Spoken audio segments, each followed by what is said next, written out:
Yo, what's going on, everybody? Welcome back to the channel. I hope everyone's doing well, and welcome to day 42 of reading 101 essays that will change the way you think. As always, shout out to Brianna West for the text, and if you're new here, welcome.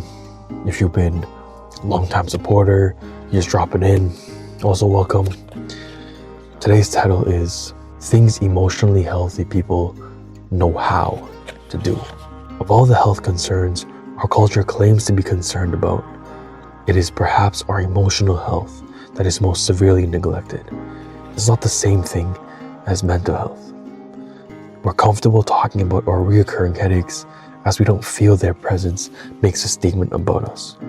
They're dissociated from who we believe ourselves to be, but we know our emotions are a result of who and how we are. And in desperate plight to preserve the sanctity of our self-idea, we hide. Ironically, that's where the trouble comes in. It's the parts of us we suppress and ignore that are the parts that become silent, insidious, controlling monsters. It's referred to in psychology as shadow selves. Talking about how one gets from there to here at the place of emotional health is another topic altogether, and would require books worth of writing to fully flesh out. So in the meantime, I gathered the 10 elements of an emotionally healthy person. This hypothetical hybrid of positivity probably doesn't exist, but these are, nonetheless, worth considering and maybe striving for. Number 1, emotionally healthy people know how to listen to their pain. Emotional stress and discomfort is a signal that there's a better way, that something's misaligned. It's always directing us towards something better, more aligned with who we are and want to be. The only challenge is getting past whatever made us ignore it in the first place. This is important because I feel a lot of people, we don't listen to our pain. We have some sort of discomfort, something that's eating away at us, but we choose to ignore it. We have to understand that it's like our car, right? There's something wrong with our car, and if we don't tend to it, if we don't take care of it, then it's going to cause problems down the line. One day you're not going to be able to start your car because you ignored that problem. You ignored the pain, the sound, whatever was happening. You got a maintenance minder on your dash. You got something that says service due soon, and when service came, you never took it to the shop because you knew how expensive the bill would be. You didn't want to take it to the shop. You just ignored everything. You ignored the signs. You ignored the pain. It's the same thing with your life. You're ignoring the pain within yourself, and eventually it's going to come back at you. Number 2, they know to observe thoughts objectively and not identify with them. You're not your thoughts. You're not your feelings. You are the being that observes, reacts, uses, generates, and experiences those things. This is to say, you can't control them, but they don't control you. You choose what you think about. You choose what you allow to pass. And when you can't allow yourself to let things go, you're trying to tell or show yourself something. Pay attention. You are not your thoughts. You're not your circumstance. And it's seeing things from an outside perspective, right? It's like, if you weren't the one in this situation, you weren't the ones having these thoughts, what would you say? It's like you have a friend. You have a friend in your life, and they're telling you these things. I'm having these thoughts. I'm dealing with this situation in my life. What would you tell them? Because you don't actually have stake in your friend's life, so you tell them the things that they need to hear, not the things that they want to hear, but what they need to hear, because you're looking at their life, you're looking at their problems, their thoughts objectively. And it's the same thing with your life and your thoughts. Separating yourself from whatever's happening in your head. Number 3, they can see within them the things they dislike in others. One more time for the people in the back. You love in others what you love in yourself. You hate in others what you cannot see in yourself. When you practice self-identifying every time you find yourself frustrated or inexplicably annoyed with someone or their behavior, you tap into an ultimate tool for growth and the fastest road to creating a more peaceful existence for yourself. You're no longer at the whim of other people's behaviors because ultimately you were never angered by them. It always existed in you. I feel like we don't often think about this enough. If we can see the things within ourselves that we don't like about others, it means that we're self-aware, right? We're aware that you're not perfect. We're aware that there are things that we need to work on. And that's what emotionally healthy people do. They are able to recognize and understand that there are parts in me that I don't like. And it's understanding that that's okay. It's okay, but it's moving forward from it. Number 4, they're able to differentiate loving something versus loving the idea of it. To be conscious of why they desire something, not just that they desire it. Ideas solve problems we make up in our heads. If we believe that we're unworthy of love, we need the idea of a loving, doting partner who affirms how perfect we are to correct it. Without understanding that we want that love to fix something in us, we just think we desperately want love because we're romantic or because happy lives do not exist without it.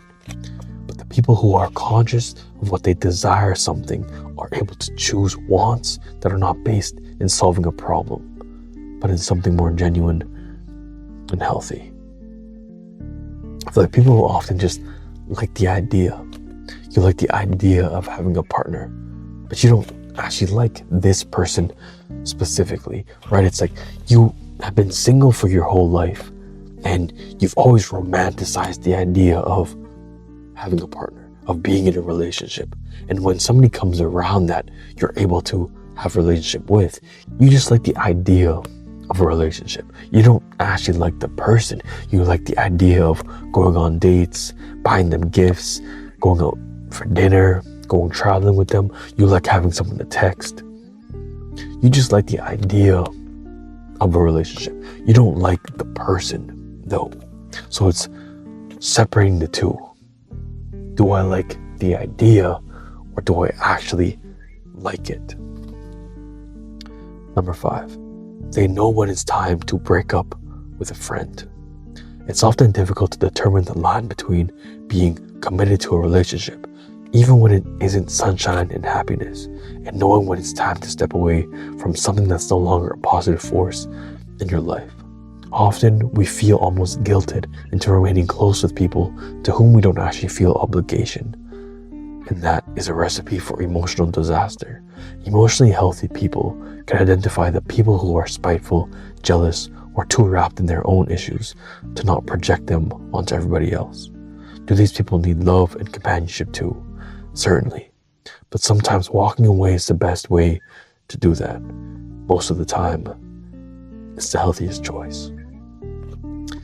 I think it's easier to break up with a partner than to break up with a friend, right? Because it's like, it's just a friend and you're not going to start a family with this friend, but it's understanding that friends are really important. They're not as important as your partner, but they're second in line, right? Because after your partner, I feel the people who influence you the most in your adult life is your romantic partner and then your friends. Because your family does influence you, but when you're an adult, they don't as much because they already influence you so much.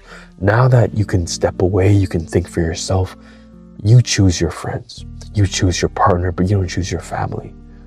And with friends, I feel it's very tricky because a lot of us, we have friends that have been with us forever, since kindergarten, elementary school, high school, university, whatever it is. We meet people and we feel some sort of obligation to them. And it's hard to break up with friends because it's like, they didn't really do anything wrong. And just because they didn't do anything wrong, it doesn't mean that you should stay in their life.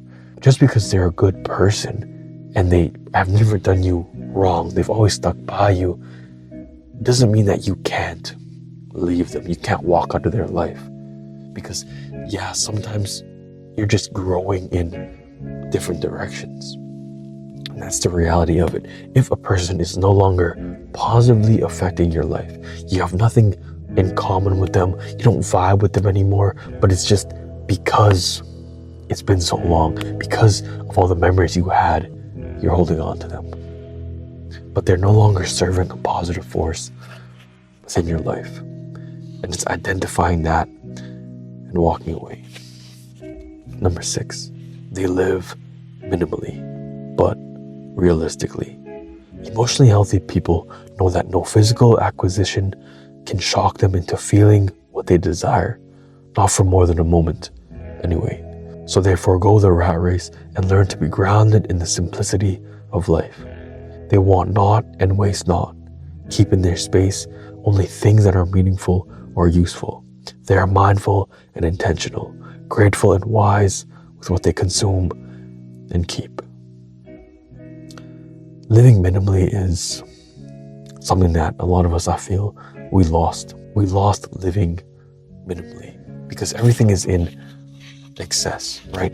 It's living at your means. People often live above their means, and that's keeping them from the life that they want. It's not emotionally healthy to always be chasing after more and more when you have enough, because you have everything you need, but it's only the things that you really need, right? It's not getting all these wants and wants and wants. You want more clothes, you want more food, you want more friends, but it's you don't need those things.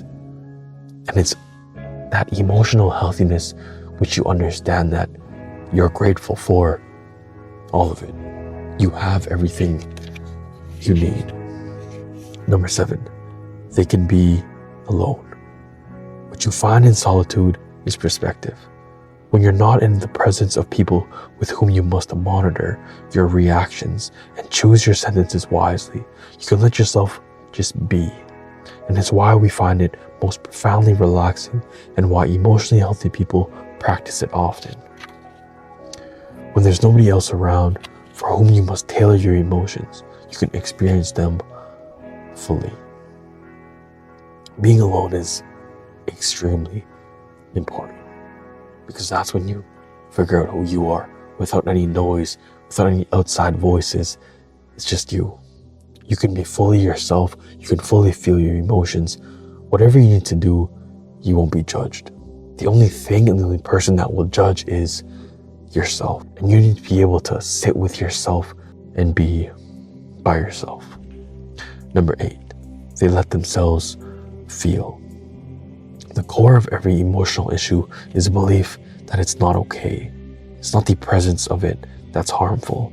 It's the resistance to it that ultimately screws us up. Emotionally healthy people know how to do one thing profoundly, better than anybody else. Let themselves feel anything and everything they're going through. They know it won't kill them. They know how to set aside time to process. They know that contrary to common belief, doing so is not a loss of control, but rather the route to being grounded and resolved enough to actually be fully present and centered, which is as in control as human can be.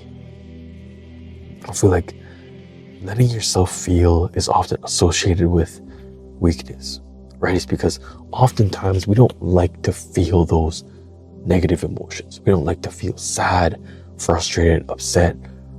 Because of that view that feeling your emotions makes you weak. But you have to understand that we need to feel our emotions because that's how we control our lives. It's how we become present and centered. And that's the way that you are in control of your life.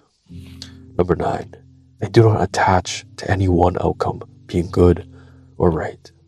The moment you decide one outcome is the right outcome, you are also deciding that another outcome is the wrong one. Beyond this, some things work out the way we intend for them to, others don't. This is a gift too. This is something that I really need to work on because it's if you don't get the results that you aim for, that you plan for, if I don't get exactly the thing that I want, then anything else is unacceptable. Any other result is bad. But sometimes the thing that we get is the right thing. Even if it wasn't the thing that we wanted, it's what we needed. So we can't keep attaching good and bad to results. Results are results. And that's it. Number 10. They see the value and purpose of each and every experience. The point of anything is not what you get from having done it. It's who you become from having gone through it. It's all about growth at the end of the day. The bad things grow you and the good things too. And in reality, bad is only what you're taught or come to believe isn't right. The point is, it's not about how much you get right. It's about how you get better. In every experience, the good, bad, terrible, wonderful, confusing, messy, great, does just that. In the words of Johanna de Salento, the only way to fail is to abstain. We have to see value in everything we go through. Everything in our lives is here for our growth and for our benefit.